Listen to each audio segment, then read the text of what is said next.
এখানে ওখানে ঘুরে বেড়াতো। ওনারা সবকিছু জেনেও না জানার ভান করতেন। ও কারুর কথা শুনতো না। ওর মন খুবই পরিষ্কার ছিল, কিন্তু শুধু এটাই কি যথেষ্ট যে নিজের বোনের বিয়ে দিয়ে দেবে ওর সাথে? শুধু ভালো মনের নয়, অনেক বড় মনের ছিল, আপন ভোলা।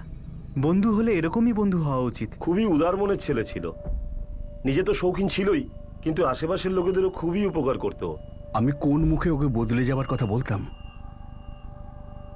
ও প্রতিবার আমাকে উল্টে জিজ্ঞাসা করত, তুমি কি নিজেকে বদলাবে? আমি আমার স্বামী আর আমার সন্তানের মধ্যে পিষে মরছিলাম। যদি স্বামীর কথা শুনতাম তাহলে ছেলেটা রাগ করত, আর যদি ছেলের কথা শুনতাম তাহলে ও বলতো যে আমি আমার ছেলেকে বিগড়ে দিচ্ছি। সরি, ও কারোর সাথে কথা বলতে চায় না। ভালো হয় আপনারা ওকে একা ছেড়ে দিন। মেলামেশা করতো, ভোলা ভালা, খুশ মেজাজি, বিন্দাস, কিন্তু একটু ছিটিয়াল, কিন্তু মনটা পরিষ্কার, চার্মিং।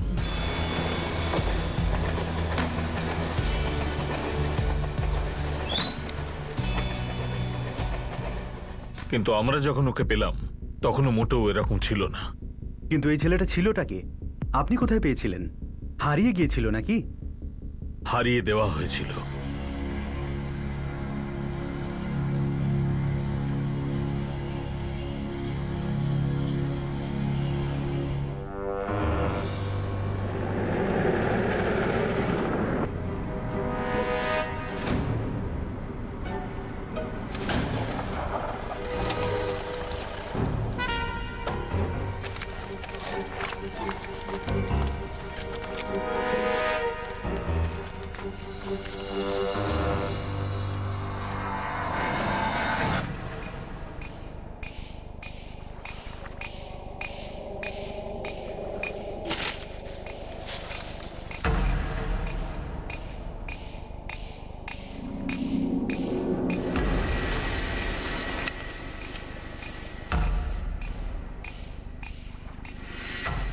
স্যার, পকেটে মোবাইল বা ওয়ালেট কিচ্ছু নেই।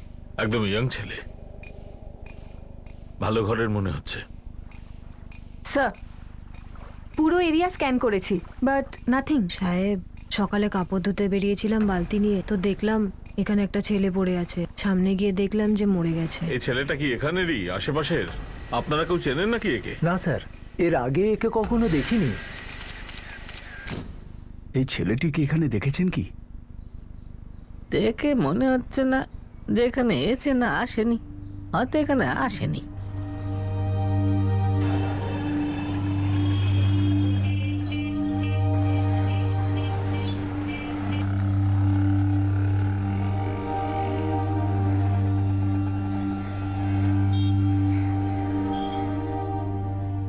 আপনি যে নম্বরে ফোন করেছেন সেটি এই মুহূর্তে বন্ধ রয়েছে। ফোন এখনো বন্ধ আছে ওর। মা। সুনীল, কিছু জানতে পারলি বাবা? না মা, ও যেই বারগুলোতে যেত আমি সবগুলোতে চেক করে নিয়েছি, কিন্তু কোথাও ওকে দেখতে পেলাম না। তাহলে সুনীল ও গেল কোথায়? তুমি টেনশন করো না জেঠিমা, ওকে ঠিক পাওয়া যাবে।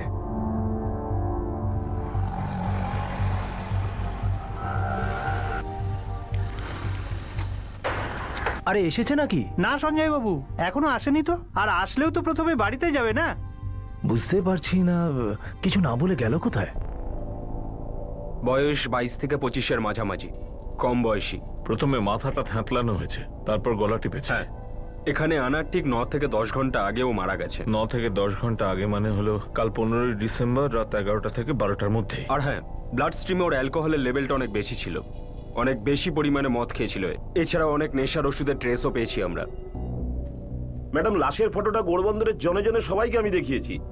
মনে হচ্ছে না এই ছেলেটা এখানকার স্থানীয় ছেলে। মানিক, তুমি ওয়েস্টের দিকেও ফটোটা দেখাও, আমি ইস্ট আর বাকি এলাকাগুলোতে টিম ডিসপ্যাচ করছি। লক্ষণ, সমস্ত ফটোগ্রাফস থানায় ফ্যাক্স করিয়ে দে, ইমেল করিয়ে দে, সমস্ত চ্যাট গ্রুপে ছবিগুলো পোস্ট করে দে। আসলে মার্ডার তো কাল রাতে হয়েছিল, এত তাড়াতাড়ি মিসিং কমপ্লেন লেখানোর চান্স খুবই কম। আমরা শুধু এটুকু জানি মার্ডার কাল রাতে হয়েছে, কিন্তু মিসিং তো বহু রাত ধরেই হতে পারে, তাই না? তখন তো কমপ্লেন ফাইল করা হয়েছিল।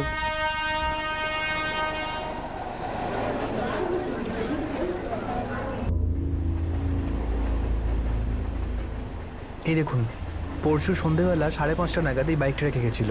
কাউন্টার স্লিপও আছে আমার কাছে। এই ছেলেটাই ছিল যে বাইক পার্ক করেছিল? ঠিক মনে পড়ছে না, তবে এই হবে। এখানে পার্কিং লটে কোনো সিসিটিভি ক্যামেরা আছে? না স্যার, কখনো প্রয়োজন পড়েনি। হ্যাঁ হ্যাঁ, MH0356Y7 আমার ছেলের বাইক। কোথায় পেয়েছেন? কি হয়েছে? ওর বাইকটা করলা স্টেশনের পার্কিংয়ে ছিল। 15 তারিখ থেকে ওখানেই ছিল। কুরলা স্টেশন? আমি তো ওই ফুচকাওয়ালাকেও জিজ্ঞেস করেছিলাম। এই ছেলেটাকে তো খুব ভালো করেই আমি চিনি, রোজই এখানে আসে ফুচকা খেতে। কাল সন্ধেবেলায় তোমার দোকান থেকে ফুচকা খাবে বলে কিন্তু বেরিয়েছিল। গতকাল তো এখানে আসেনি, আর ওর সময় তো বাধাই থাকে। সত্যি আসেনি তো? সাহেব, মিথ্যে কথা কেন বলতে যাব? আমার ওকে এই কারণেই মনে আছে, ও প্রতিদিন এসে 2 প্লেট ফুচকা খেয়ে যায়, ঝাল বেশি করে, আর একটা প্লেট পার্সেল করে নিজের সঙ্গে নিয়ে যেত। সঞ্জয়বাবু, অবাক লাগছে আমার। ও কালকে কেন আসেনি? আপনি তো জানেন ও আমাকে রোজ ফুচকা খাওয়ায়।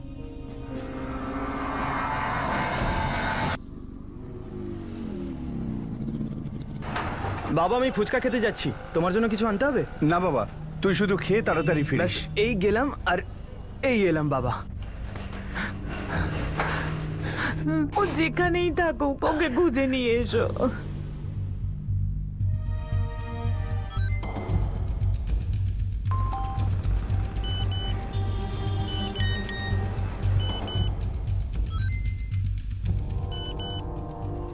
চ্যাট গ্রুপে ছেলেটার দুটো ফটো ফরওয়ার্ড করা হচ্ছিল।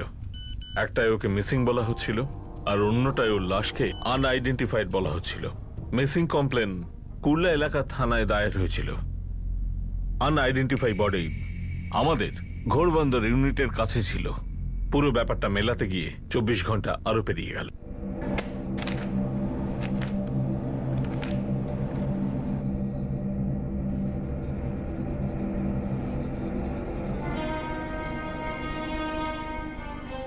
কবে এসেছে? আমি আজকেই দেখলাম স্যার। আশিস জয়সওয়াল?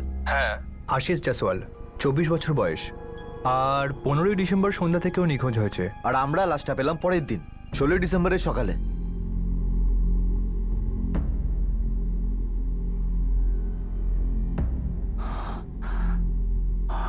পুলিশ তাহলে তোমাকে কি বললো? আশিসকে পেয়েছে? যাও গিয়ে ওকে নিয়ে এসো। আজ তো ওকে এত বকবো না, এরকম না বলে কি করে যেতে পারে ও?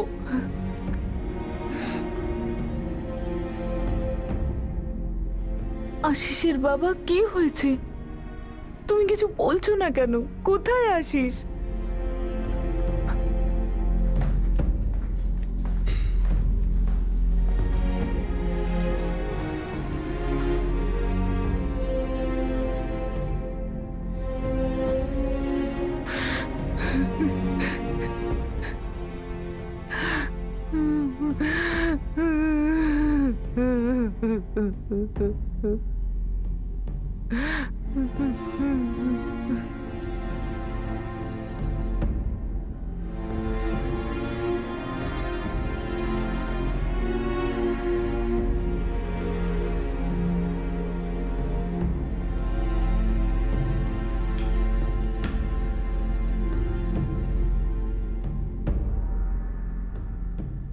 হ্যাঁ স্যার, এই হচ্ছে গিয়ে আশিস, আমার ভাইপো। আজ ওর জন্মদিন। এই তো 25 বছর হলো।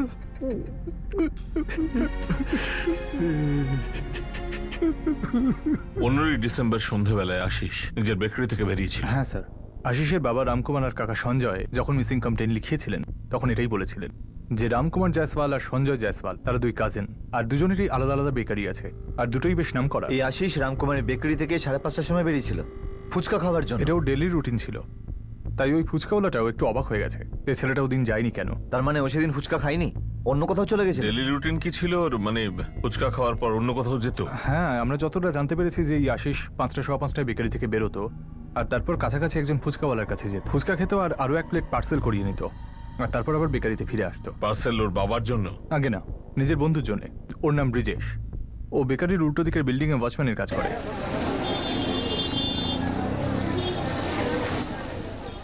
ব্রিজেশ দাদা, এই নাও তোমার দই ফুচকা। আপনি রোজ রোজ কেন আমার জন্য নিয়ে আসেন? আরে এটা তো রোজ রোজ খাবার মতনই জিনিস, তুমি খাও, এত ভেবো না। একটা তো আপনি অন্তত নিন। না না না না না, আমার যে গার্লফ্রেন্ড সে হলো জল ফুচকা। যেমন এটা তোমার গার্লফ্রেন্ড, তাহলে ওর খারাপ লাগবে না? তাহলে তুমি এর সঙ্গে প্রেম করো, আমি যাচ্ছি। তরুণ, এই আশিস জয়সওয়ালের বাইক তুমি কুর্লা স্টেশনের পার্কিং এ পাও। আগে হ্যাঁ, কাল দুপুরে। এই আশিস ওই ফুচকাওয়ালার কাছে যায়নি স্যার। ও নিজের বাইক স্টেশনে পার্ক করলো, তারপর অন্য কোথাও চলে গেল। ওর লাশের কাছ থেকে আমরা কোনো ফোন পাইনি। তরুণ, তোমার কাছে আশিসের কোনো ফোন রেকর্ড আছে? আশিসের ফোন রেকর্ডস আজ ফোন কোম্পানি থেকে পাবো। অ্যাকচুয়ালি আমাদের রিকুইজিশন দিতে দেরি হয়েছে। আশিস 15 তারিখ সন্ধ্যা থেকে নিখোঁজ, আর ওর ফ্যামিলি আমাদের কাছে আসে 16 তারিখ সন্ধ্যাবেলা। 15 তারিখ সারা রাত এবং 16 দিনের বেলা নিজেরাই হয়তো খুঁজছিল আশিসকে। ওনারা বলছিলেন যে আশিস একটু আনন্দ ফুর্তি করতে ভালোবাসতো। ও প্রত্যেকদিন সন্ধ্যাবেলা আলাদা আলাদা বারে আলাদা আলাদা বন্ধুদের সঙ্গে আড্ডা জমাতো। তাই ওর খুড়তো ভাই সুনীল ওকে আশপাশের বারগুলোয় খুঁজছিল আর বন্ধুদের সঙ্গে যোগাযোগ করছিল।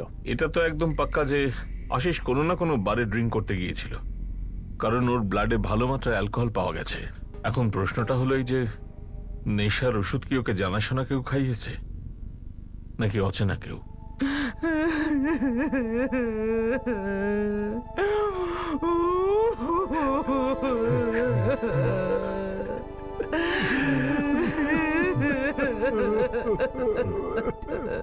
শুধু জয়সওয়াল পরিবারই নয়, আমরা সবাই শোকাহত স্যার। আজ আশিসের বার্থডে ছিল না? হ্যাঁ স্যার, পার্টির আয়োজন করেছিল, বাড়ি বাড়ি গিয়ে নিমন্ত্রণ করেছিল, আর দেখুন আজ ওরই শেষ যাত্রা যাচ্ছে। আচ্ছা, এটা শোনা যাচ্ছে যে আশিস খুব ড্রিঙ্ক করতো। হ্যাঁ ম্যাডাম, বাবা ছেলে দুজনেই খুব নেশা করতো, কিন্তু না তো কারো খারাপ চাইতো আর না কারো খারাপ করতো। আশিস শুধু তার মায়ের আদরের ছিল না, আমাদের সবার খুব আদরের ছিল, সবাই ওকে ভালোবাসতো। বলো হরি, হরি বল, বলো হরি, হরি বল, বলো হরি, হরি বল, বলো হরি, হরি বল, বলো হরি, হরি বল, বলো হরি, হরি বল, বলো হরি, হরি বল, বলো হরি। আশিসের ফোন 15ই ডিসেম্বর রাতে 9:35-এ বন্ধ হয়ে গেছিল। দেখো, সেই বিকেল থেকে ওর ফোন আর কোনো ফোন আসেনি, আর না ও কাউকে ফোন করেছে। ব্যাস এটাই একটা লাস্ট কল 8:45 444568909, এই নাম্বারটায়। তারপর 10 মিনিট পরে এই নাম্বারেই দুবার কল এসেছে, 8:55 444568909। খোঁজ নাও এটা কার নাম্বার, আর আশিস বাইক পার্ক করে কোথায় গেল। কিন্তু আজব ব্যাপার, আশিস রোজকার মতো ফুচকা খেয়ে বেকারিতে ফিরে যায়নি, তাতে ওর বাবার কোনো চিন্তাও হয়নি। ফোন সুইচ অফ হয়েছে, তখন চিন্তায় পড়েছে। আর একটাও কথা স্যার, এই আশিস ওখান থেকে গুরবান্দার কি করে পৌঁছলো? ওকে এই গুরবান্দারে এনে মারা হয়েছে নাকি ওর বডিটা ফেলে দেওয়া হয়েছে? পথে দুটো চেকপোস্ট পড়ে, এই দুটো জায়গা সিসিটিভি ফুটেজ চেক করো। আগে তো জানি আশিস ঘোড়বন্দর কি করে পৌঁছলো, জীবিত নাকি মৃত। স্যার, রামকুমার বাবু আসেননি? আগে ওনার অবস্থা খুবই খারাপ, তাই আমি চলে এলাম।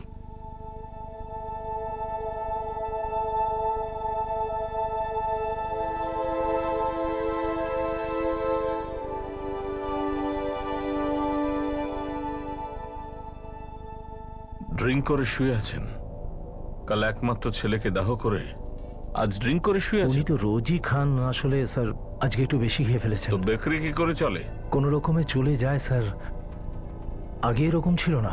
যখন উত্তরপ্রদেশ থেকে আমরা দুই ভাই এসে কাজ শুরু করলাম, তখন আমার দাদা মাঝে মধ্যে মদ খেতেন, ওই শখ করে আর কি। কিন্তু এই শখ কখনো অভ্যেসে পরিণত হয়েছে বুঝতেই পারি। মনে হচ্ছে এই অভ্যেস উত্তরাধিকার সূত্রে ছেলেকেও দিয়েছেন। লাশের ব্লাড স্যাম্পলে প্রচুর পরিমাণ অ্যালকোহল পাওয়া গেছে। এখন কি বলবো বলুন স্যার, আশিসের সবার চরিত্র কিন্তু ভালো ছিল, কিন্তু বাবার ওই নেশা করার অভ্যেসটা পেয়ে বসলো। একমাত্র ছেলে তাই প্রচুর আদর পেত, আটকানোর মতো কেউ তো ছিল না, ও কথা শুনতো না। আমি তো ওকে নেশাগ্রস্ত অবস্থায় একবার ধরেছিলাম, তারপরে আমি দাদাকে গিয়ে সমস্ত কথা বলেছিলাম। হ্যাঁ, আমার ছেলে টুকটাক নেশা করে, আর তুই ভেবেছিস মাতাল হয়ে গেছে। আমি নিজের চোখে দেখেছি যে আশিস প্রচুর মদ খেয়েছে, ভাবলাম তোমাকে আমি বলি। শোন, তুই তো গ্রামের কষ্টের দিনগুলো দেখেছিস, তারপরে এখানে এসেও আমাদের কত কষ্ট করতে হয়েছে। দেখ, এই কষ্টগুলো আমি ছেলেকে পেতে দিতে চাই না। আমি এই যা কিছু রোজগার করেছি সবই তো আশিসেরই নাকি? আমার কর্তব্য ছিল তোমাকে বলে দেওয়া, এরম না হয় তোমার কন্ট্রোলের বাইরে চলে যায়। আরে কি কন্ট্রোলের বাইরে গেছে? আচ্ছা, কি করেছে বলতো আশিস? চুরি করেছে, ডাকাতি করেছে, মার্ডার করেছে, রেপ করেছে ও। আমরা দুই ভাই একসাথে থাকিও না, আর আমাদের কাজও আলাদা। আমার ছেলে সুনীল আর আশিস সমবয়সী। আমি ভয় পাচ্ছিলাম আমার ছেলে আশিসের মতো খারাপ অভ্যেস না ধরে বসে। আপনার হিসেবে আশিসকে কে মেরেছে? আমার যেটা মনে হয় স্যার, আশিসের আসল খনি নেশা। শুধু মদই নয় স্যার, ঢাটভাট বজায় রাখার নেশা। কিসের কিসের শখ ছিল আশিসের? লাস্ট থেকে তো স্যার আপনারা কিছু পাননি। আশিস গলায় দুটো চেন, 3টে আংটি, আবার কানেও সোনা পড়তো। আশিস তার বন্ধুদের সঙ্গে ড্রিঙ্ক করতো? হ্যাঁ স্যার, আবার ওর বন্ধুদের খাওয়াতো। 15 সন্দেহ কাদের সঙ্গে ছিল, কোন বারে? ওটা আমি বলতে পারবো না। সঞ্জয় বাবু, আপনারা কুর্লায় থাকেন, ঘোরবন্দরের সঙ্গে কি কানেকশন? আমার তো কোনো সম্পর্ক। তার বন্ধুদের সঙ্গে ড্রিঙ্ক করতো? হ্যাঁ স্যার, আবার ওর বন্ধুদের খাওয়াতো। 15 সন্দেহ কাদের সঙ্গে ছিল, কোন বারে? ওটা আমি বলতে পারবো না। সঞ্জয় বাবু, আপনারা কুর্লায় থাকেন, ঘোরবন্দরের সঙ্গে কি কানেকশন? আমার তো কোনো সম্পর্ক নেই। হ্যাঁ স্যার, আমার আর আশিসের খুব ভালো বন্ধুত্ব ছিল। আমরা তোমার নাম্বারটা কল রেকর্ডস থেকে পেয়েছি। কারণ ও তোমাকে 15 তারিখ বিকেল বেলায় একবার তোমাকে 8:45 ফোন করেছিল। তারপর দ্বিতীয় কল 10 মিনিট পরে 8:55। কিন্তু এই কথাটা তুমি ওর বাড়ির লোকদের বলনি কেন? স্যার, একে তো ওনারা আমাকে জিজ্ঞেসই করেনি, আর দ্বিতীয় হলো যে আমি এটা জানি না যে আশিস ওই রাতে কার সাথে বসেছিল এবং কোথায় বসেছিল। এই যে দুটো কল তোমায় করা হয়েছিল, কি কারণে করা হয়েছিল?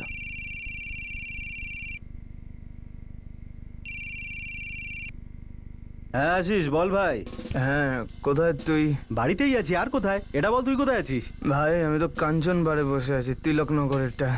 কি ব্যাপার ভাই, খুব এনজয় করছিস? আজকে একটু বেশি খেয়ে ফেলেছি। শোন ভাই, একা বাড়ি যেতে পারবো না, তুই আসতে পারবি ভাই পিক আপ করতে? হ্যাঁ ঠিক আছে, আসছি। কোথায় যেন বললি তুই? কাঞ্চন বার তিলকনগরেরটা না? স্যার, খাবারটা খেয়ে যেই তাড়াতাড়ি বেরোতে যাব, তার মধ্যেই আবার আশিসের দ্বিতীয়বার কল এলো। হ্যাঁ আশিস। হ্যাঁ ভাই, তুই বেরোসনি তো, ছেড়ে দে ভাই, আমি এখন একটু ঠিকঠাক ফিল করছি, আই ক্যান ম্যানেজ। ঠিক তো আশিস, ঠিক বলছিস তো? হ্যাঁ হ্যাঁ, একদম ঠিক বলছি ভাই, একদম ঠিক বলছি। আমরা কালকে বসবো তো একসঙ্গে অনেকক্ষণ ধরে, কি? হ্যাঁ সেটা ঠিক আছে, এখন তুই সাবধানে বাড়ি যা।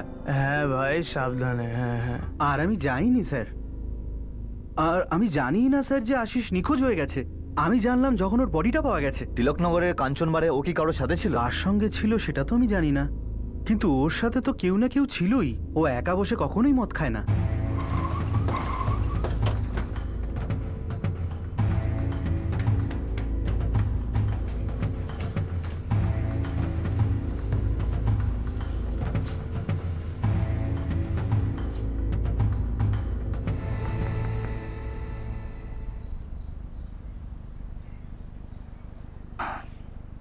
রামকুমার বাবু, আপনার ছেলে কারো সাথে ঘুরবান্দার কেন গেছিল? কৈলাস খোঁজ না, ওই কাঞ্চনবারে আশিসের সঙ্গে কে ছিল? স্যার, এটাও হতে পারে যে ওর বন্ধুরা মিথ্যে বলছে। তাহলে ওই বন্ধু কিরণকে ডেকে পাঠাও, যদি সত্যি কোথাও আটকায় তাহলে টেনে বার করবে।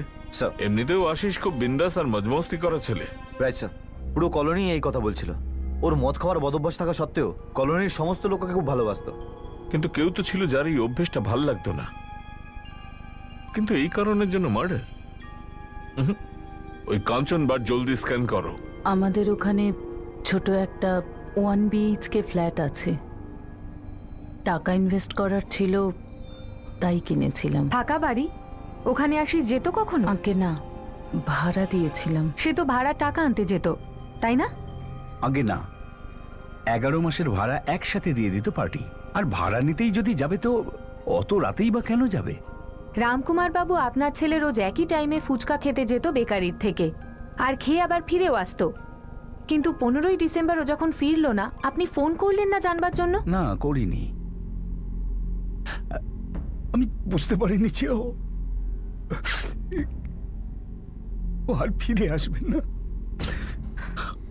এরকম কখনোই হতো না, যত রাতই হোক না কেন, যত নেশাই করুক না কেন, আশিস বাড়ি অবশ্যই ফিরতো। এরকম কখনোই হয়নি যে ও না বলে রাতে বাড়ি থেকে বাইরে ছিল। সাবিত্রী দেবী, আপনার পরিবারের কারোর সাথে কোনো শত্রুতা কিংবা বাইরের কোনো ঝামেলা? আশিসের শুধু একটাই শত্রু ছিল, নেশা।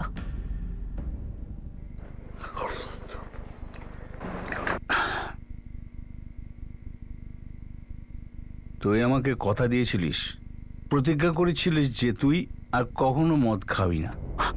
আমি ওকে দোকান থেকে টাকা দেওয়া বন্ধ করে দিয়েছি। তাহলে এইসব খাবার জন্য টাকা কোত্থেকে পাই সাবিত্রী? তবে কি তুমি ওকে টাকা দাও নাকি?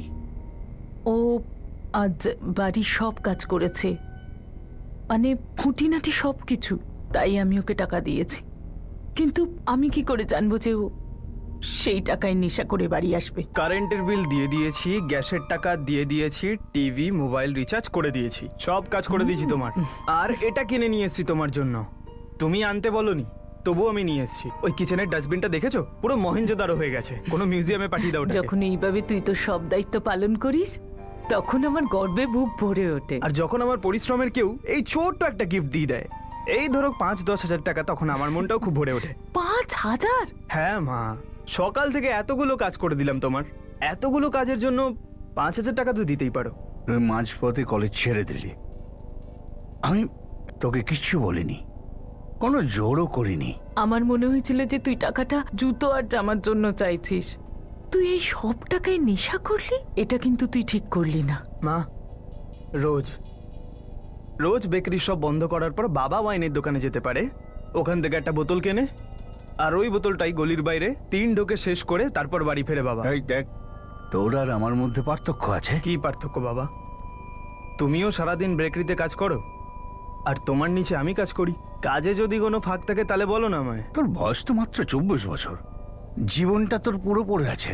এসব কথা ছাড়ো, তোমরা আমাকে একটা কথা বলো, আজ পর্যন্ত তোমাদের বাইরের কেউ এসে বলেছে যে আমি নেশা করে বাইরে গিয়ে কারোর সঙ্গে খারাপ ব্যবহার করেছি, ড্রেনের মধ্যে পড়ে রয়েছি, নিজের লিমিট জানি না, যে কোনো রাস্তার মেঘে টোন কেটেছে, কেউ বলেছে কখনো? আর এমনও নয় যে আমার ঘরে টাকা নেই বলে আমি কারোর থেকে ধার করে নিয়ে গিয়ে নেশা করছি, যে চুরি ছাঁচড়ামি করছি। আর তোমাদের দুজনের আমার এই নেশা করে ফেরা নিয়ে বেশি কথা বলা আমার একদম পছন্দ না। আর তোমাকেও, আমার যখন মনে হয় তখন আমি খাই, আর যখন আমার মনে হবে না তখন আমি খাবো না। সোনার জিনিস ভালোবাসত, আমি কখনো বারণ করিনি, বানিয়ে দিয়েছি ওকে সোনার আংটি, চেন, যা চেয়েছে। কিন্তু একটা কথা বলবো, ও মদ্যপান করতো বটে, ছেলে কিন্তু খারাপ ছিল না, মহিলা সংস্রব ছিল না, কোনো মহিলার সাথে খারাপ ব্যবহারও করেনি। একটা মেয়ের সাথে ও প্রেম করত, সেটাও আমাদের এসে বলে দিয়েছিল, আর আমরাও সেটা মন থেকে মেনে নিয়েছিলাম। ওর সাথে বিয়ে হবার কথা ছিল। কে এই মেয়েটা যার সাথে আশিসের বিয়ে হওয়ার কথা ছিল? হ্যাঁ, আমি কালকে থেকে জয়েন করবো। ওকে, তুই শরৎ স্যারকে বলে দিস। আচ্ছা ঠিক আছে, কিছু বলতে হবে না, বলিস আমার শরীর খারাপ ছিল।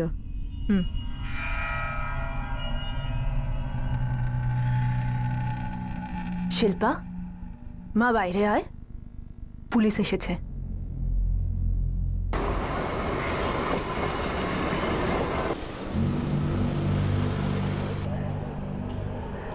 স্যার, এ যদি রেগুলার কাস্টমার হতো তাহলে একে তো আমি চিনতেই পারতাম।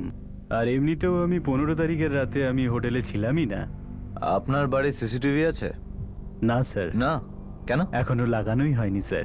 কিসের অপেক্ষা করছো তুমি? যত তাড়াতাড়ি আমরা লাগিয়ে দেবো স্যার। আপনার বাড়ি এরকম কেউ আছে যার স্মৃতিশক্তি বেশ ভালো বা মনে রাখতে পারে? এমনিতে সবাই সবকিছু মনে রাখতে পারে, কিন্তু আমার মনে হয় না যে ওরা মনে করে কিছু বলতে পারবে। আপনি যদি বলেন স্যার, তাহলে এক্ষুনি ওদেরকে জিজ্ঞাসা করে এক্ষুনি গিয়ে জিজ্ঞেস করো যে 15 তারিখ এই ছেলেটার সঙ্গে এই বাড়ি কে ছিল। স্যার, আশিস বাইকটা কুল্লা স্টেশনে ছেড়েছে, আর ওখান থেকে এখানে হেঁটে আসতে কমপক্ষে 10 মিনিট সময় লাগবে। ও বাইক স্টেশনে ছেড়ে দিয়েছিল, তার মানে ওর সাথে 2 বা 2 এর বেশি লোক ছিল। হ্যাঁ স্যার। স্যার, এখান থেকে কুল্লা স্টেশনের রুটে একটা না একটা দোকান তো থাকবেই, আর এদের কোনো সিসিটিভিতে কোনো না কোনো ছবি তো থাকবেই। যাও আর গিয়ে সমস্ত রুটে সিসিটিভি চেক করো। হ্যাঁ, আশিস আমার বয়ফ্রেন্ড ছিল। শুধু বয়ফ্রেন্ড? আশিসের মা বাবা বলছে যে বিয়ের কথা পর্যন্ত হচ্ছিল। শুনলাম আপনারাও রাজি ছিলেন তাতে। হ্যাঁ, আমরাও রাজি ছিলাম, কিন্তু আশিস কিছু ব্যাপার নিয়ে রাজি হচ্ছিল না। কিরকম কথা শিল্পা? মা, সত্যি তোমার কোনো আপত্তি নেই তো? হ্যাঁ বাবা, আরে মানছি ও অন্য জায়গাকার ছেলে, কিন্তু কত বছর ধরে ও আমাদের পাশেই থাকে, ভালো ছেলে ও, আর ওদের বাড়ির লোকেরাও খুবই ভালো। শিল্পা, একটা কথা ফ্র্যাঙ্কলি বলি, হ্যাঁ দাদা। আশিস আর তোর ছোটবেলাকার বন্ধুত্ব, ভালোবাসা হয়ে গেছে বুঝতে পারছি, কিন্তু আমার এতে কোনো সমস্যা নেই।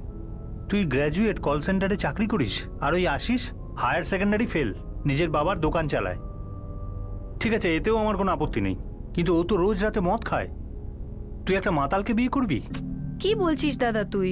আশিসকে একদম মাতাল বলবি না তো। এই বয়সে যে রোজ সন্ধ্যায় মদ খায় তাকে মাতাল বলবো না তো কি বলবো? আর ওর বাড়ি সব লোক এটা জানে। ওর যে কাকা সঞ্জয় বাবু ও এটা জানে, সবাই জানে, কিন্তু কেউ মাতাল বলতে চায় না। বেশি বড় সড়ো করে বলছিস দাদা তুই। আশিস অতটাও মদ খায় না কিন্তু। ওকে জিজ্ঞেস করে দেখ তো মদ ছাড়তে রাজি আছে কিনা। কিন্তু আশিসকে তো তোর এমনিতে ভালো লাগে বল। শিল্পা, আমার তোকে ভালো লাগে সব থেকে বেশি। কোনোদিন যদি মদ টদ খেয়ে এসে তোর গায়ে হাত তোলে না, তুই তো ভালোবাসা বলে সহ্য করবি, কিন্তু আমি কিন্তু সহ্য করবো না তোর দিব্যি। 1 মিনিট, তুমি আমাকে আজ পর্যন্ত মদ খেয়ে বা না খেয়ে কাউকে মারতে দেখেছো? না। তাহলে তাহলে এত ড্রিঙ্ক করো কেন তুমি? আমার ভালো লাগে তাই। এটা কিরকম কথা? দেখো আশিস, তুমি মদ খাওয়া ছাড়ো, আমার বাড়ির লোক রাজি, তোমার বাড়ির লোক রাজি, আমিও রাজি। বাহ, তাহলে তুমি রাজি নয় এখনো? আশিস বাবু, মদ খাওয়া ভালো না। ঠিক আছে, অনেক কিছুই ভালো হয় না, কিন্তু লিমিটের বাইরে। আমি আমার লিমিট জানি, আর আমি শখে খাই। যেমন এই আংটিটা আমার শখ, এই গলার চেনটা আমার শখ। তুই না আমাকে কোনো মাতালের মতো ট্রিট করিস না প্লিজ। হ্যাঁ, তো রাতারাতি কেউ মাতাল হয়ে যায় না, একটু একটু করে খেতে খেতেই হয়। তুমিও হয়ে যাবে, তারপর আমাকেও মারবে। আমি এগুলো সহ্য করব না কিন্তু, বলে দিচ্ছি। কি সব কথা বলছো তুমি? তোমার ওপর হাত তুলবো আমি? হ্যাঁ, আমার ভালোবাসার ওপর? ভালোবাসো তো আমাকে, তাহলে তোমার এই ভালোবাসার জন্য একটা শখ ছাড়তে পারবে না? আশিস, তোমায় বাঁচতে হবে, ভালোবাসা না মদ। আরে এসব কি সব শুরু করেছো তুমি? সেরকম কিছু নয় আশিস, 6 মাস পর্যন্ত তুমি এক ফোঁটাও ছোবে না, তবেই আমাদের বিয়ে হবে। ও সিদ্ধান্ত নিয়ে নিয়েছিল, ওর কাছে মুশকিল ছিল না, কিন্তু আমার জন্য। থ্যাঙ্কস আশিস, অন্তত পক্ষে আমার চোখ তো খুলে দিলে তুমি। এমন কিচ্ছু নয় গো, কিন্তু আমি তোমাকে হার্ট করতে চাই না, আমি কাউকে হার্ট করতে চাই না। আর তুমিও আমার উপর কোনো কন্ডিশন লাগাতে পারো না, ঠিক আছে? মদটাকে তুমি এত ভালোবাসো, এই আমার প্রতি তোমার আর ভালোবাসা? তুমি যেটাকে ভালোবাসা মনে করছো সেটা ভালোবাসা না, বন্ধন। আমি তোমাকে কোনো কিছু ছাড়তে বা ধরতে বলেছি কি? তোমার কখনো বলার দরকারই পড়েনি আশিস, কারণ আমি সম্পূর্ণভাবে তোমারই ছিলাম। কিন্তু তুমি কখন মদের হয়ে গেলে এটা আমি জানতেই পারলাম না। 6 মাস আগে হয়েছিল এটা, এটাকেই হয়তো ব্রেকআপ বলে। কিন্তু আমি জানতাম আশিস আর আমি আবার এক হয়ে যাব, ও রাজি হয়ে যাবে। আর ততদিন পর্যন্ত ওয়েট করার জন্য তৈরি ছিলাম আমি, যতদিন না আশিস মদ ছেড়ে দেয়। কিন্তু আশিস তো আমাকেই ছেড়ে চলে গেল। কে মারলো, কে মেরে ফেললো আমার আশিসকে? কাদের আমি আমার কনস্টেবল ওখানে পাঠাতে চাইছি না, কিন্তু আশিসের গার্লফ্রেন্ড শিল্পা মোড়ের বড় দাদা সন্দীপ মোড়ে, ওর সম্পূর্ণ ব্যাকগ্রাউন্ড আমার চাই। ঠিক আছে ম্যাডাম, ভালো করে খোঁজ নিচ্ছি এই সন্দীপের ব্যাপারে। শিল্পা আশিসকে ছাড়া অন্য কাউকে বিয়ে করতে চায়নি, কিন্তু ও আশিসের কাছে মদ ছাড়ার কন্ডিশনও রেখেছিল। বুঝেছি ম্যাডাম। কিন্তু আশিস এই ব্যাপারটা মেনে নেয়নি। মানে সন্দীপের কাছে এটা একটা অজুহাত ওর বোনের জীবন থেকে আশিসকে বের করবার। মানে জীবন থেকেই বের করে দেওয়া?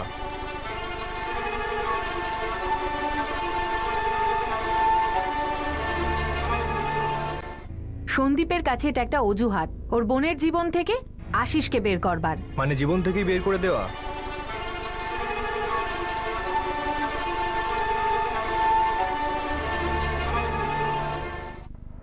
কুর্লা স্টেশন আর তিলকনগর, এখানে কাঞ্চনবাগ, আর আমরা ওর লাশটা পেলাম এখানে ঘোড়বন্দরের খাঁড়ির পাশে। স্যার, ওখানে 2 বা 3 যত লোকই ছিল হয়তো আশিসকে চিনতো। আশিসের বন্ধু কিরণ এখনো আমাদের চোখেই রয়েছে স্যার। হ্যাঁ, কিন্তু ওদের ফোন রেকর্ডস লোকেশন এটাই শো করছে যে ওরা নাকি 15 তারিখ দুজনেই বাড়িতেই ছিল। কিরণ তো ওর অনেকজন বন্ধুর একজন ছিল, ওর তো আরো ড্রিঙ্কিং পার্টনার আছে, ও একদম মন খুলে খাওয়াতো ওদের। একদম তাই স্যার, এদের মধ্যে বহু বন্ধুকে আমি প্রশ্নও করেছিলাম। স্যার, এটা সত্যি যে প্রত্যেকবার ড্রিঙ্কসের বিল ওই দিত, কিন্তু আমরা কখনো সখনো ওর সাথে বসতাম। ও অনেকদের কি খাওয়াতো, তাদের মধ্যে আমিও একজন, কিন্তু ওই রাতে আমি ওর সাথে ছিলাম না। স্যার, প্রতিবার ওই বিলটা দিত, আর ওটা আমার কিছুতেই ভাল লাগতো না। কিন্তু আমি ওর সাথে বসেছি প্রায় 1 বছর হলো, ওর লাস্ট জন্মদিনেই বসেছিলাম। স্যার, এরকম প্রায় 19 জন যার সঙ্গে ও মদ খেত আমরা কথা বলেছিলাম। ওদের কল রেকর্ডস একদমই ক্লিন। মার্ডারের রাতে আশিসের আশেপাশেও ছিল না এরা। স্যার, 15ই ডিসেম্বর সন্ধেবেলা আশিস তার কোনো বন্ধুকেই কিন্তু ডাকেনি, কিন্তু স্যার যখন ফুচকা খেতে গেছিল দেখা হতে পারে কারোর সাথে। আশিস, আশিস, কেমন আছিস ভাই তুই? সব সময়ের মতন মাস্ত। তুই বল, তুই কোথায় ছিলি এতদিন? এই তো ভাই তোর সাথেই দেখা করতে আসছিলাম। হ্যাঁ, তো বল না কি হয়েছে? তোমার অনুমানটা ঠিকই মনে হচ্ছে, তোমার থিওরিও ঠিক। ওই 2 বা 3 জন বাইকে আসতে পারতো না, সেই জন্যই আশিস বাইকটা কুর্লা স্টেশনে পার্ক করেছিল। স্যার, আশিস হয়তো এটা বুঝতে পেরেছিল যে হেভি ড্রিঙ্ক করার পর ও বাইক চালাতে পারবে না, এই জন্য ও নিজের বাইকটা পার্কিংয়েই রেখেছিল আর নিজের বন্ধুকে ফোন করে ডেকে নিয়েছিল। সেটাও পসিবল হতে পারে। ওরা যারাই হোক, মানে যাদের সঙ্গে আশিসের দেখা হয়েছিল বা দেখা করবার জন্য পাঠানো হয়েছিল, তাদের আগে থেকেই প্ল্যান ছিল আশিসকে মারবার। আশিসের গলার চেন বা কানের রিং আর আংটি সব নিয়ে নেওয়া হয়েছে। সেগুলো যদি না নেওয়া হতো তাহলে মার্ডারটাই মেন ভাবতাম, যেটা অ্যাটাকের আসল উদ্দেশ্য। যদি মোটিভটা মার্ডারের হয়ে থাকে আর চুরির নয়, তো একটা প্রশ্ন উঠছে যে এরকম একটা ছেলে যে সবসময় ভালো থাকতো, কারো ক্ষতি চাইতো, তাকে কেন খুন স্যার, করবে? ড্রিঙ্ক করার অভ্যেস, হয়তো ড্রিঙ্ক করার এই ব্যাপারটা নিয়ে কারোর সমস্যা ছিল। ড্রিঙ্ক করতো সেই কারণে মার্ডার। খুনের এই মোটিভটা হালকা লাগছে, কিন্তু আমরা মার্ডার কোন কোন কারণে হতে দেখিনি, তাই এটাকে রুল আউট করছি না। স্যার, যদি আমরা এই ফ্যাক্টটা ধরে চলি ড্রিঙ্ক করতো বলে মেরে দিয়েছে, তাহলে আমাদের সামনে 3 জন সাসপেক্ট। প্রথম আশিসের মা বাবা, দ্বিতীয় আশিসের কাকা সঞ্জয় জয়সওয়াল, আর তৃতীয় আশিসের কাকা সঞ্জয় জয়সওয়ালের ছেলে সুনীল জয়সওয়াল। শিল্পাকে রুল অফ করছি না স্যার, আশিসের ড্রিঙ্কিং এর জন্য ওকে রিজেক্ট করেছিল। বেশ স্ট্রং মোটিভ হচ্ছে স্যার। স্যার, শিল্পার দাদা সন্দীপেরও হয়তো আশিসের ওপর বেশ রাগ ছিল। অথবা খুব কাছের কোনো বন্ধু বা বান্ধবী যে আশিসের এই ড্রিঙ্কের কারণে চোট পেয়েছিল, কষ্ট পেয়েছিল হয়তো।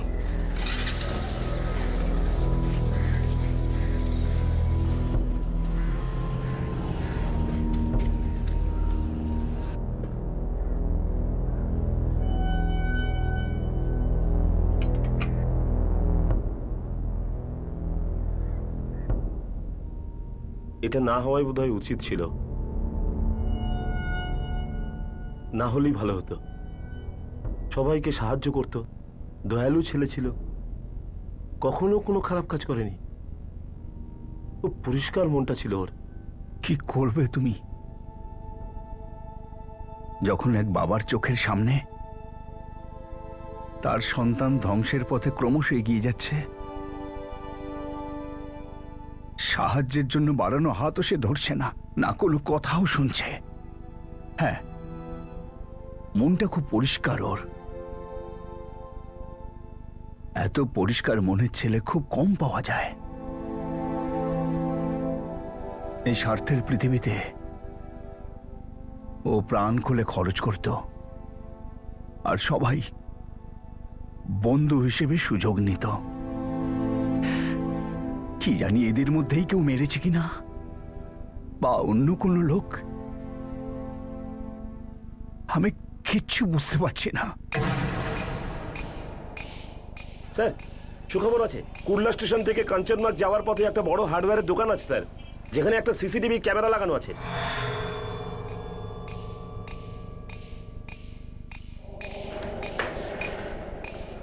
হ্যাঁ ম্যাডাম ওই শিল্পা দাদা সন্দীপের ব্যাপারে এখনো তেমন কিছু খবর পাইনি আমি। একটা মেডিকেল কোম্পানিতে অ্যাকাউন্ট ডিপার্টমেন্টে শুনেছি কাজ করে ও। হ্যাঁ, আমি ফোন রেকর্ড দেখেছি, কিন্তু বিশেষ কিছু পেলাম না। গায়ত্রী, স্যার, একটা সিসিটিভিতে আশিসকে দেখতে পেলাম, তার সঙ্গে দুটো ছেলে রয়েছে, কিন্তু মুখটা বোঝা যাচ্ছে না। ভালো হলো তো স্যার, ব্যাক সাইড দেখে অনেক কিছু জানা যেতে পারে। আশিসের ফোন রেকর্ড থেকেও আমরা কিছু পেয়েছি। 15 তারিখ ডিসেম্বর দুপুরে 1:30টার সময় ওর কাকু সঞ্জয় জয়সওয়ালকে ফোন করেছিল। এই কাকু আমাদের সন্দেহের লিস্টে আগে থেকেই ছিল, তো আমিও কল রেকর্ডস বার করেছি। বুঝতে পারলাম যে এই যে আশিসকে 1:30টার সময় ফোন করেছিল, এটা খোরবন্দর থেকে করেছিল। স্যার, রামকুমারের কাজিন ব্রাদার সঞ্জয় জয়সওয়াল, এনারও একই রকম বেকারি রয়েছে, কিন্তু রামকুমারের বিজনেস বেটার চলে। আর এই সঞ্জয় বাবুর রামকুমার বাবুর ওপর অভিযোগ ছিল যে উনি নিজের ছেলেকে আটকাচ্ছেন না। ওনার মনে হতো আশিসের জন্য সুনীলও নেশার পথ ধরতে পারে, মদ খাওয়া শুরু করতে স্যার, পারে। এটাও তো হতে পারে, তাই না, যে এই কাকুটা ঘোরবন্দরের ফাঁকা এলাকায় জমি দেখতে গেছিল, যেখানে আশিসকে মারতে পারে। আর এটা ওরই লোক ছিল যে আশিসকে ওখানে নিয়ে যাবে, তারপর মদ খাইয়ে ওকে মেরে ফেলবে। পসিবল হতে পারে। তো এই কাকুকে তুলে নি?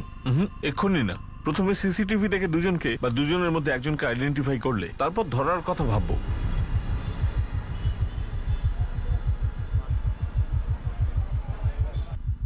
মা, আমি দোকানে যাচ্ছি। ঠিক আছে বাবা, সাবধানে যাস। হ্যাঁ।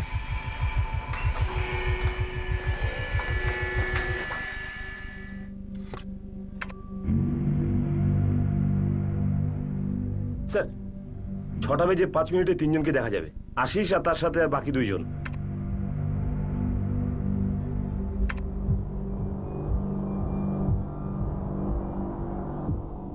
নো ডাউট ওই আশিস, পরিষ্কার দেখা যাচ্ছে। কিন্তু বাকিদের চেহারা দেখা যাচ্ছে না স্যার। কিন্তু স্যার, একই বয়সের বলে মনে হচ্ছে বাইক পার্কিং লটে রেখেছে, তারপর বাড়ি গেছে। গুড জব মানিক, খুব ভালো কাজ হয়েছে। Thank you sir. এখন এই একই উৎসাহ নিয়ে আশপাশের সিসিটিভি গুলো সেগুলো স্ক্যান করো। যদি একবার ওদের বাড়ি ঢোকা বা বার থেকে বেরোনোটা দেখতে পাই তাহলে জানবে কেস ক্র্যাক হতে শুরু করেছে। স্যার সমস্ত সম্ভাব্য জায়গায় ট্রাই করছি। দুজন কনস্টেবলকে চেম্বুর আর ঘাটকোপারে রেখে দিয়েছি স্যার। এখন দেখি এদের পিঠ দেখে এদের মুখটা কেউ চিনতে পারে কিনা। না স্যার, আমি জানি না এরা দুজন কারা।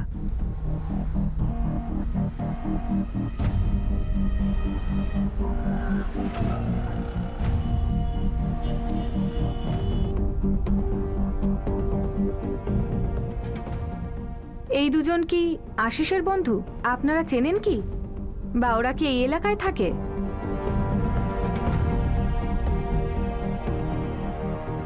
সরি ম্যাডাম, আমি আশিসের সেই বন্ধুদের সাথে সম্পর্ক রাখতাম না যাদের সাথে ও মদ খেত। সেজন্য আপনি এটা ধরে নিতেই পারেন যে ওর একটা বন্ধুকেও আমি চিনি না। জানাশোনা নেই, বাট ছবি দেখে চিনতেও তো পারো। এই দেখো, এই লাল সোয়েটার পরা ছেলেটা, একে আগে কখনো দেখেছো? না, এই দুজনকে তো আমি চিনতে পারছি না। দেখুন, তাছাড়া আশিসের বন্ধুদের আমি কি করে চিনবো? সুনীল আর সানি, তুমি আশিসের সমবয়সী, তোমাদের তো কমন ফ্রেন্ড থাকতেই পারে। না স্যার, আমি শুধু আশিস দার সাথে ক্লোজ ছিলাম, ওর বন্ধুদের সাথে নয়।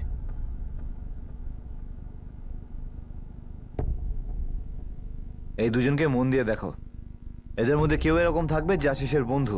আশিস যখন তোমাকে রোজ ফুচকা পার্সেল দিতে আসতো তখন ওর সঙ্গে কোনো বন্ধুকে দেখেছো? স্যার এমনিতে তো আমাকে যখন ফুচকা খাওয়াতে আসতেন আশিসবাবু সবসময় একাই আসতেন, কিন্তু স্যার এমনিতে পিছন থেকে দেখে কে বলতে পারবে কারা এই দুজন?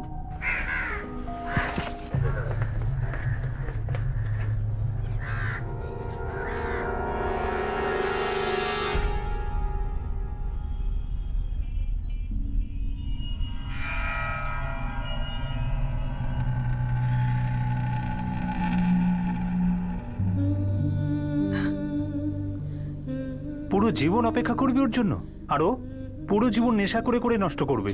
শিল্পার সব দিক থেকে ভালো ভালো সম্বন্ধ আছে তোর জন্য, তোকে না একেবারে আশিসকে ভুলে যেতে হবে। শিল্পা মা, সন্দীপ একদম ঠিক বলছে। আশিস কোনোদিনও মদ ছাড়বে না। মা, দাদা, আমি আশিসকে ভীষণ বিশ্বাস করি। ও ঠিক মদ ছেড়ে দেবে আর ঠিক আমার কাছে চলে আসবে।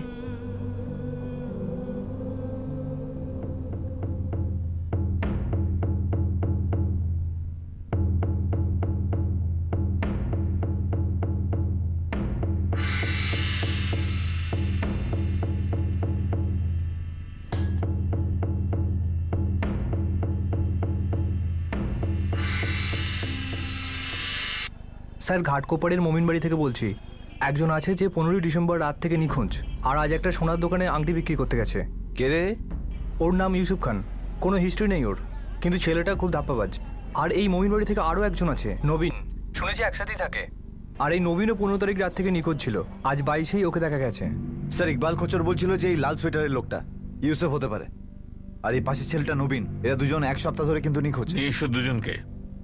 কোথায় বসে জাল বুনছিল দুজনে মিলে? আরে সাহেব, সাহেব দাঁড়াও।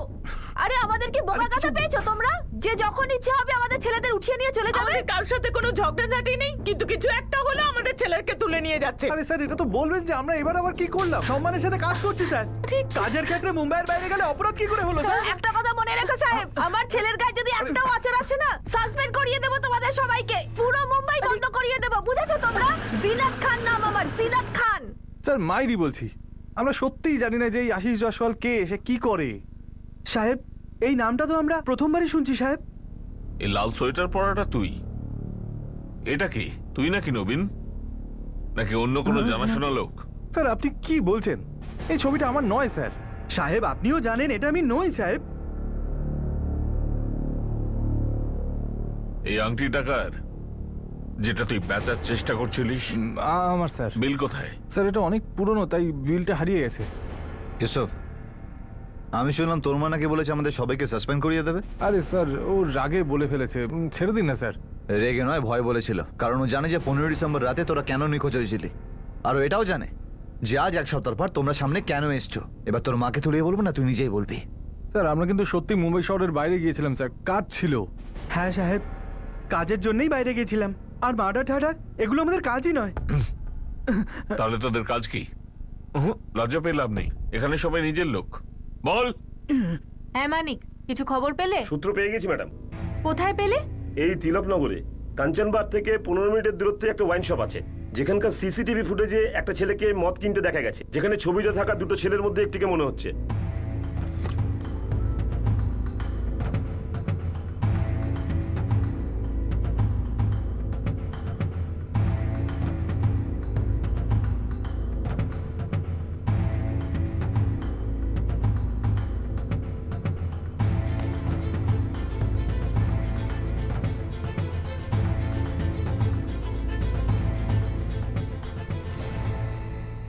এয়ারও এক, সেম শার্ট।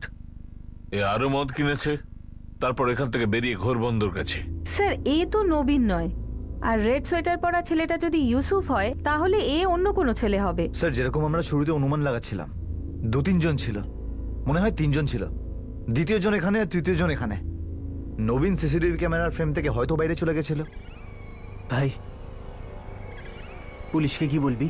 বলবো আর কি, এটাই বলবো যে আমরা কিছুই করিনি, এখানেও নয় ওখানেও নয়, বুঝলি? বুঝেছি। শুধু যেন আমার আম্মি জানতে না পারে যে আমরা কোনো ঝামেলা করেছি, না হলে আমি কিন্তু বিরাট বাওয়াল দেবে ভাই। স্যার যে সোনার আংটিটা ওরা বিক্রি করেছে, সেই আংটিটা আমরা শ্যাকরা দোকান থেকে পেয়েছি, কিন্তু আশিসের গার্লফ্রেন্ডস এবং ফ্যামিলি বলছে যে এইটা নাকি ওদের আংটি নয়। স্যার শৌখিন ছেলে ছিল, হতে পারে ওই আংটিটা কিনেছিল কিন্তু বাড়ির লোককে জানায়নি।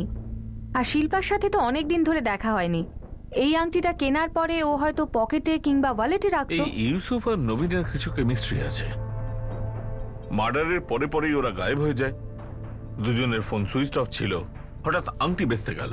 বরং খোঁজ নেওয়া যাক, মার্ডারের উদ্দেশ্য লুট ছিল নাকি দুজনকে মার্ডারের উদ্দেশ্যে অন্য কেউ পাঠিয়েছিল। For more updates, subscribe to our channel, click the show links and enjoy watching the videos.